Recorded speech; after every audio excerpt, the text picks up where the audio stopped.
So hey guys, welcome back to my new video. So guys, आज के इस video में मैं तुम्हें बताने वाला हूं कि अगर तुम बहुत दिनों से ब्लॉगिंग कर रहे हो और तुम्हारे ब्लॉग पर ज़्यादा ट्रैफिक इंक्रीज नहीं हो रहा है, मतलब कि तुमने अपने ब्लॉग पर बहुत ज़्यादा आर्टिकल भी पोस्ट कर चुके हो, सही तरह से कीवर्ड भी रिसर्च कर रहे हो, लेकिन जिस तरह से तुम अपने ब्लॉग पर काम कर रहे हो उस तरह से तुम्हें रिजल्ट नहीं मिल रहा है, यानी कि तुम्हारे ब्लॉग पर ट्रैफिक इंक्रीज नहीं हो रहा है। तुम इस वीडियो को पूरा कंप्लीट जरूर देख लेना।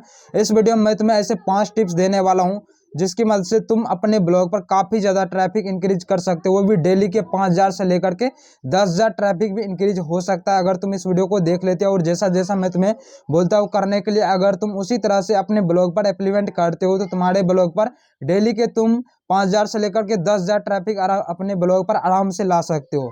तो यार चलिए बेटा, हमारे बाद की वीडियो का स्टार्ट करते हैं और जानते हैं कि ऐसा कौन कौन सा ट्रिक है जिसे तुम इस्तेमाल करके अपने ब्लॉग पर डेली के 5,000 से लेकर के 10,000 ट्रैफिक आराम से ला सकते हो। तो यार चलिए वीडियो का स्टार्ट करते हैं। वीडियो में आगे बढ़ने से पहले अगर तुमने अभी तक हमारे चैनल को सब्सक्राइब नहीं किया तो प्लीज सब्सक्राइब जरूर कर लेना और वीडियो अच्छी लगे तो वीडियो को लाइक जरूर कर देना। सबसे पहले बात करते हैं कि रिस्पॉन्सिव थीम की। तो अगर तुम ब्लॉगर पर वेबसाइट शिफ्ट कर रहे हो, यानी कि ब्लॉगर पर वेबसाइट बना रहे हो, तो वहाँ पर सबसे पहले तुम्हें थीम की ज़रूरत पड़ती है। तुम बहुत ज़्यादा थीम को सर्च करते हो, यानी कि गूगल में बहुत ज़्यादा थीम ब्लॉगर का अवेलेबल है, तो वहाँ पर तुम क्या करते हो, फ्री वाला थीम यूज करते हो। सबसे पहला गलती तुम यहीं पर कर देते हो, इसी के कारण से तुम्हारे वेबसाइट पर जल्दी ट्रैफिक नहीं आता है, और आता भी है तो वहाँ पर तुम्हारा वेबसाइट काम ही नहीं करता है। अगर तुम फ्री वाला थीम यूज करोगे तो तुम्हारे साथ कुछ इसी तरह का प्रॉब्लम होगा। यहाँ पर तुम क्या करना, अगर तुम थीम यूज कर रहे हो तो वहाँ पर मैं तुम्हें यहाँ पर 2 थीम का नाम बता देता हूँ, वो तो मैं लास्ट में बता दूंगा वो 2 थीम क्या है, एंड इसी टॉपिक के लास्ट में बता दूंगा। तो तुम सबसे पहले क्या करना, तुम जितना हो सके उतना तुम इजी थीम यूज करना, मतलब कि जो सिंपल दिखे, बिल्कुल क्लीन दिखे, यानी कि जब भी कोई विजिटर तुम्हारे वेबसाइट पर आए तो वो जैसे ही आए वो उस थीम को देखे बिना देखते ही वो समझ जाए कि इस वेबसाइट पर उसे क्या मिलने वाला है, मतलब कि उसे पूरा अट्रैक्टिव तुम्हारा थीम लगना चाहिए, ऐसा थीम तुम यूज करो। अगर तुम फ्री वाला थीम यूज करते हो तो उसके अंदर एक प्रॉब्लम होता है, स्पीड उसका काम नहीं करता है। जैसे कि फर्स्ट में अगर तुम फ्री वाला थीम यूज करोगे और उसके बाद अपने वेबसाइट पर जैसे जैसे तुम आर्टिकल लिखना स्टार्ट करोगे, जैसे कि 10 आर्टिकल लिखोगे तो सही रहेगा, 20 से लिखोगे सही रहेगा, लेकिन जिस तरह से 50, 60, 100, 100, 200 यानी कि होता जाएगा, उसी तरह से उस फ्री वाले थीम का लोड स्पीड जो होता है वो पूरी तरह से बेकार हो जाएगा। मतलब कि जैसे ही विजिटर उस तुम्हारे वेबसाइट पर क्लिक करेगा तो वहां पर जल्दी तुम्हारा वेबसाइट काम ही नहीं करेगा। तो इसीलिए तुम जब भी कोई थीम यूज करना, सिर्फ पैड ही थीम यूज करना। पैड थीम के अंदर ये ऐसा कभी भी प्रॉब्लम नहीं होता है। उसके अंदर तुम जितना भी पोस्ट आर्टिकल वगैरह जो भी होता है, वो वेब सीरीज जो भी होता है, वो कचरा फचरा मचा दो, लेकिन वहाँ पर स्पीड यानी कि लोड स्पीड वहाँ पर कभी भी कोई प्रॉब्लम नहीं होगा लोड स्पीड होने में। जैसे कि कोई विजिटर है वहाँ पर क्लिक करेगा, जैसे क्लिक करेगा वैसे तुम्हारा वहाँ पर थीम खुल जाएगा। इसीलिए जब भी तुम कोई थीम सेलेक्ट करना तो पैड थीम ही सेलेक्ट करना, ना कि फ्री थीम। फ्री थीम में यही प्रॉब्लम बार बार होता है, जिसके कारण से तुम्हारे वेबसाइट पर कभी भी विजिटर नहीं आता है, और आता भी है तो वो तुम्हारा वेबसाइट जल्दी खुलता नहीं, जिसके कारण से वो विजिटर वहां से हट जाता है। पैड थीम के अंदर मैं तुम्हें बता देता हूँ, 2 थीम काफी मस्त है। पहला है यहाँ पर गैलेक्सी और दूसरा है स्टार्टर। स्टार्टर काफी मस्त थीम है। अगर तुम एक ब्लॉगर हो तो और ब्लॉगर पर वेबसाइट बना रहे हो, स्टार्टर थीम ही यूज करना। इसका प्राइस जैसे ही $6 या $7 है, तुम काउंट कर लेना कितना रुपया होता है। तो $6-7, 8 छक्का 48, यानी कि 400 या 500 रुपये के अराउंड आता है ये स्टार्टर थीम। तुम इसको परचेज कर लेना।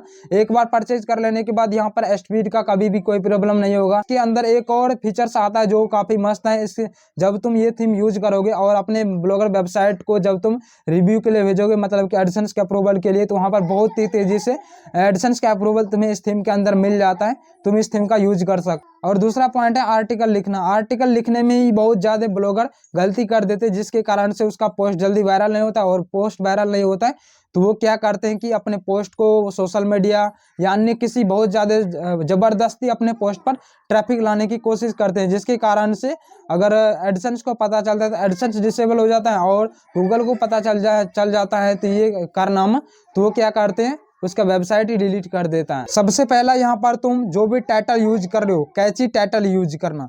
जैसे कि यूट्यूब में हम टाइटल देते हैं अट्रैक्टिव टाइटल और अट्रैक्टिव थंबनेल बनाते हैं, उसी तरह से ब्लॉगर में भी ऐसा रूल है, जब तुम्हारे पोस्ट का टाइटल अट्रैक्टिव और क्लिकेबल रहेगा तभी लोग उस पर क्लिक करेंगे। क्योंकि कोई अगर सर्च करेगा कि ऑनलाइन पैसा कैसे कमाए और इस पर तुम आर्टिकल लिखोगे तो वहाँ पर तुम्हारे आर्टिकल का जो हेडलाइन होता है वही वहाँ पर शो होता है, जो टाइटल रहता है वही वहाँ पर शो होता है। और जब वो तुम टाइटल अट्रैक्टिव और क्लिकेबल डालोगे तभी लोग उस पर क्लिक करेंगे और तुम्हारे वेबसाइट पर आएंगे, तो तभी तुम्हारा वेबसाइट पर ट्रैफिक इंक्रीज होगा। तो इसीलिए जब भी तुम पोस्ट लिखो तो उसमें टाइटल अट्रैक्टिव डालो। और इसके साथ तुम अपने ब्लॉग के आर्टिकल के अंदर एक और चेंजेस कर देना कि जो भी तुम हेडलाइन लिखोगे उस हेडलाइन को तुम क्या करना, एक पैराग्राफ के रूप में वहाँ पर दे देना। जैसे कि ऊपर में पैराग्राफ होता है और उसके नीचे तुम टेबल के रूप में अपने सभी हेडलाइन को इंक्लूड कर देना। जैसा कि यहाँ पर मैं तुम्हें इमेज में दिखा रहा हूँ, तो तुम कुछ इस तरह से अपने वेब आर्टिकल के अंदर कुछ इस तरह का टेबल ऑफ कंटेंट डाल देना। और उसके साथ ही जैसे कि अगर तुम्हारा आर्टिकल कोई सर्च करता है, जैसे कि ऑनलाइन पैसा कमाने से रिलेटेड तुमने पोस्ट बनाया और जो भी व्यक्ति गूगल पर सर्च करेगा तुम्हारा अगर वो आर्टिकल आएगा, सबसे पहले यही हेडलाइन आएगा। जो भी मतलब तुम अपने आर्टिकल में बताए होंगे कि फेसबुक से पैसा कैसे कमाए, ऑनलाइन पैसा कैसे कमाए। तो इसके अंदर मैं तुम्हें एक और चीज़ बता देता हूँ कि अगर तुम पोस्ट लिख रहे हो तो पोस्ट के अंदर तुम, जैसे कि तुम पोस्ट लिख रहे हो ऑनलाइन पैसा कैसे कमाए, तो उसके नीचे जो भी हेडलाइन तुम देना उसमें तुम देना कि फेसबुक से पैसा कमाए। मतलब कि उसके अंदर तुम कैसे शब्द का यूज ही मत करना, हेडलाइन के अंदर कैसे शब्द का तुम कभी भी यूज मत करना। अगर तुम अपने हेडलाइन के अंदर कैसे शब्द का यूज करते हो और जो भी व्यूअर, जैसे कि तुमने पोस्ट लिखा ऑनलाइन पैसा कैसे कमाए, तो वहाँ पर तो व्यूअर ये सर्च कर रहे हैं कि ऑनलाइन पैसा कैसे कमाए, और तुमने भी अपने आर्टिकल के अंदर बता दिया कि फेसबुक से पैसा कैसे कमाए, तो वो उस आर्टिकल पर जल्दी क्लिक नहीं करेगा। और अगर उसी जगह पर होगा कि फेसबुक से पैसा कमाए, इंस्टाग्राम से पैसा कमाए या व्हाट्सएप से पैसा कमाए, मतलब कैसे शब्द का यूज नहीं करोगे तो वो उस पर जल्दी क्लिक करेगा। इससे तुम्हारे वेबसाइट का ट्रैफिक काफ़ी ज़्यादा इंक्रीज होगा। तो तुम इस बात का ध्यान रखना। और इसके साथ तुम अपने आर्टिकल के अंदर एक और चीज़ कर लेना, FAQ जरूर डाल देना। जैसे कि तुम ऑनलाइन पैसा कैसे कमाए रिलेटेड इस पर तुम आर्टिकल लिखोगे तो इससे रिलेटेड जो भी गूगल के अंदर FAQ आता है, मतलब क्वेश्चन और आंसर आता है, उस क्वेश्चन का तुम आंसर अपने आर्टिकल के अंदर जरूर देना। इससे तुम्हारा आर्टिकल काफ़ी तेज़ी से रैंक करता है। क्योंकि गाइज जब हम किसी टॉपिक के ऊपर आर्टिकल लिखते हैं तो सबसे पहले उसे हम गूगल में सर्च करते हैं और सर्च करने के बाद उससे रिलेटेड बहुत सारे क्वेश्चन आता है, तो उस क्वेश्चन को पिक करके तुम अपने आर्टिकल के अंदर डालना। इससे तुम्हारा आर्टिकल बहुत ही तेज़ी से रैंक करता है। ये तो हो गया आर्टिकल के अंदर जो हम मतलब कि SEO वगैरह करते हैं उसके बाद। तो तुम अगर कुछ इस तरह से करते हो तो तुम्हारा आर्टिकल वायरल होने का चांस बहुत ही तेज़ी से बढ़ जाता है। अगर तुम्हारा आर्टिकल वायरल हो जाता है तो तुम अपने वेबसाइट पर ट्रैफिक आसानी से ला सकते हो। तो अगर तुम इस तरह से फॉलो करते हो तो अपने जो भी हेडलाइन होता है उस हेडलाइन को एक टेबल के रूप में देते हो, और उसके बाद जो भी तुम अपने आर्टिकल लिखते हो उस आर्टिकल के अंदर क्वेश्चन और आंसर देते हो उस आर्टिकल से रिलेटेड, तो इससे तुम्हारा आर्टिकल बहुत ही तेज़ी से वायरल होता है। और अपने आर्टिकल के अंदर तुम फोकस कीवर्ड का, जो कि मतलब जिस पर तुम कीवर्ड लिख लो, जो तुम्हारा फोकस कीवर्ड है, उस फोकस कीवर्ड का तुम 5 बार मैक्सिमम यूज करना, यानी कि 3 से 5 बार इतना तुम यूज कर सकते। इससे तुम्हारा पोस्ट वायरल होने का चांस 100% बढ़ जाता है। अब तीसरे पॉइंट की बात करते हैं तो वो है बैकलिंक। तुम्हें अपने ब्लॉग पोस्ट का बैकलिंक जरूर बनाना चाहिए। बैकलिंक दो प्रकार के होते हैं, एक होता है इंटरनल बैकलिंक, दूसरा होता है एक्सटर्नल बैकलिंक। तो इंटरनल बैकलिंक में ये होता है कि जब हमारा एक वेबसाइट है तो तुम क्या कर सकते हो, अपने वेबसाइट के अंदर 2 पोस्ट हो तो 2 पोस्ट में से तुम क्या करते हो, एक पोस्ट का लिंक अपने दूसरे पोस्ट में अगर तुम ऐड करते हो तो उसे हम कहते हैं इंटरनल बैकलिंक। और दूसरा होता है एक्सटर्नल बैकलिंक। एक्सटर्नल बैकलिंक में ये होता है कि हम अपने पोस्ट का लिंक दूसरे वेबसाइट के पोस्ट में ऐड करते हैं, उसे हम कहते हैं एक्सटर्नल बैकलिंक। तो तुम कुछ इस तरह से कर सकते हो। तुम अपने पोस्ट का बैकलिंक जरूर बनाना। अगर तुम ऐसा करते हो तो इससे बहुत ही ज़्यादा ट्रैफिक आ जाता है। और चौथा है यहाँ पर सोशल मीडिया पर शेयर करना। तो इससे तुम क्या कर सकते हो, जैसे कि फेसबुक, इंस्टाग्राम, यूट्यूब, इन सभी पर तुम शेयर कर सकते हो। यूट्यूब पर तो नहीं से कर सकते, बट यहाँ पर एक तरीका है, तुम क्या करना, शॉर्ट का चैनल ओपन कर लेना या फिर लॉन्ग टेल चैनल ओपन कर लेना। तो अगर तुम ब्लॉग जैसे कि क्रिएट कर रहे हो, जैसे कि ब्लॉगर हो, तो वहाँ पर तुम बता सकते हो, टिप्स दे सकते हो, अपने वेबसाइट के बारे में बता सकते हो, मैं ये सब चीज़ें शेयर करता हूँ, तो वहाँ से विजिटर काफ़ी ज़्यादा आएंगे। और इसके साथ तुम व्हाट्सएप पर अपने फ्रेंड को साथ भी शेयर कर सकते हो अपने वेबसाइट का पोस्ट। तो तुम कुछ इस तरह से मतलब कि अपने वेबसाइट पर ट्रैफिक इंक्रीज कर सकते हो। काफ़ी बेहतर तरीका है। यहाँ पर इनिशियली ट्रैफिक आना स्टार्ट हो जाता है अगर तुम सोशल मीडिया प्लेटफॉर्म पर शेयर करते हो तो। और इसके साथ ही चौथा पॉइंट है वो है पुश नोटिफिकेशन ऑन।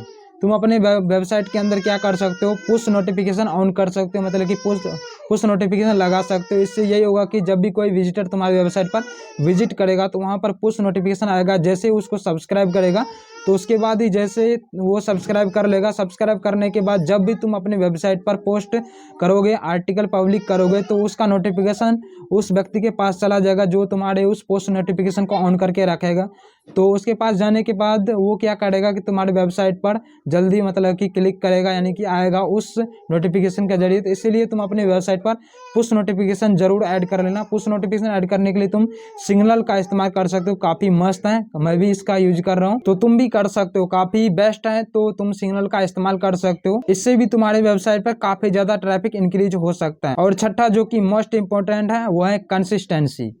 तुम्हें अपने वेबसाइट पर कंसिस्टेंसी पोस्ट अपलोड करते रहना है। जैसे कि अगर तुमने एक पोस्ट अपलोड किया, 2 3 4 पोस्ट अपलोड किया, रिजल्ट नहीं मिला, उसे गिव अप मत करना। मतलब कि एक दिन में अगर एक पोस्ट अपलोड कर रहे हो तो दूसरे दिन भी एक पोस्ट अपलोड करना। ऐसा नहीं कि जब व्यूज आ रहा है तो 2 3 4, अगर व्यूज नहीं आ रहा है तो कुछ भी नहीं, तो ऐसा मत करना। तुम्हें प्रतिदिन एक ब्लॉग पोस्ट अपने वेबसाइट पर अपलोड करते रहना है, मतलब कि रिजल्ट आए या ना आए, तुम्हें कंसिस्टेंसी का पूरा ध्यान रखना है। अगर तुम कंसिस्टेंसी से अपनी ब्लॉग पर पोस्ट करते हो तो तुम्हारे वेबसाइट का वायरल होने का चांस बहुत ही तेज़ी से बढ़ जाता है। एंड इससे गूगल को भी पता चलता है कि हाँ, ये अपने वेबसाइट पर एक्टिव है। तो गूगल क्या करता है, तुम्हारे वेबसाइट को प्रमोट करने की बहुत ही कोशिश करता है। और इसके साथ ही लास्ट में मैं तुम्हें एक टिप दे देता हूँ कि तुम अपनी वेबसाइट पर एक ही कैटेगरी का पोस्ट अपलोड करना, यानी कि एक ही निश पर पोस्ट अपलोड करना। जैसे कि बहुत सारे व्यक्ति, जैसे कि टेक्नोलॉजी में बहुत ज़्यादा कैटेगरी है, जैसे कि टेक हो गया, या फिर मोबाइल रिव्यू, या फिर अनबॉक्सिंग, मतलब कि बहुत ज़्यादा कैटेगरी है। तो अगर तुम सभी कैटेगरी को लेकर टेक्नोलॉजी में चलते हो तो तुम कभी भी ब्लॉगिंग में सक्सेसफुल नहीं हो पाओगे। तो तुम क्या करना, एक ही कैटेगरी सेलेक्ट करना, यानी कि अगर तुम पैसा कमाओ से रिलेटेड वीडियो बना रहे हो तो सिर्फ पैसा कमाओ से रिलेटेड ही वीडियो बनाना। मतलब कि इससे तुम बहुत सारे को टारगेट कर सकते हो, जैसे कि ब्लॉगिंग को टारगेट कर सकते हो, यानी कि जहाँ से पैसा कमाया जा सकता है सिर्फ वहीं पर तुम टारगेट करना। अगर तुम ऐप रिव्यू कर रहे हो तो सिर्फ ऐप ही रिव्यू करना। अगर तुम मोबाइल एप्लीकेशन को डाउनलोड करवा रहे हो तो सिर्फ मोबाइल एप्लीकेशन डाउनलोड करवाना। मतलब कि जो भी तुम कर रहे हो उसी निश पर तुम्हें फोकस करना है, दूसरा कोई भी निश तुम्हें फोकस नहीं करना है। इससे यही होगा कि जब भी तुम्हारा कोई एक पोस्ट वायरल होगा उसके साथ ही दूसरा पोस्ट भी वायरल होने का चांस बढ़ जाएगा। अगर तुम ऐसा नहीं करते हो, बहुत सारे कैटेगरी को फॉलो करते हो, तो एक पोस्ट वायरल होने के साथ दूसरा पोस्ट तुम्हारा अलग कैटेगरी का होगा तो उस पोस्ट का वायरल होने का चांस बहुत ही ज़्यादा कम हो जाएगा। तो इसीलिए तुम क्या करना, एक कैटेगरी के ऊपर फोकस करना और हमेशा एक कैटेगरी के ऊपर ही अपना ब्लॉग पोस्ट लिखना, पब्लिक करना। इससे तुम्हारे वेबसाइट पर काफ़ी तेज़ी से ट्रैफिक आना स्टार्ट हो जाएगा। और अगर तुम ऐसा कर लेते हो 2 से 3 महीने तक, तो तुम्हारे वेबसाइट पर प्रतिदिन 5000 से लेकर के 10,000 ट्रैफिक आना स्टार्ट हो जाएगा। तो यार आज की इस वीडियो में इतना ही, मिलते हैं एक और नए इंटरेस्टिंग वीडियो में, तब तक के लिए जय हिंद, जय भारत।